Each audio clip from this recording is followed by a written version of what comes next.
ومن الذي أعطاك؟ الله. ومن الذي منعك؟ الله. فأي باب تطرق؟ باب الله. اطرق باب الكريم سبحانه وتعالى. أنت تدخل على ملك الملوك، إرادته حاضرة ورغبته نافذة وأمره مطاع، لا تعجزه الأسباب، هو يهيئ الأسباب لأنه رب الأرباب. مين هو؟ الله ملك الملوك.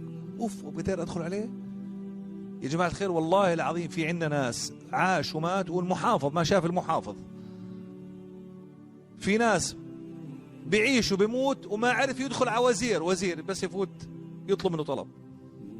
أنا بقول لك تدخل على ملك الملوك، ملك الملوك اللي هو بيعين وهو اللي بيشيل. تؤتي الملك من تشاء وتنزع الملك ممن تشاء وتعز من تشاء وتذل من تشاء، بيدك الخير إنك على كل شيء قدير.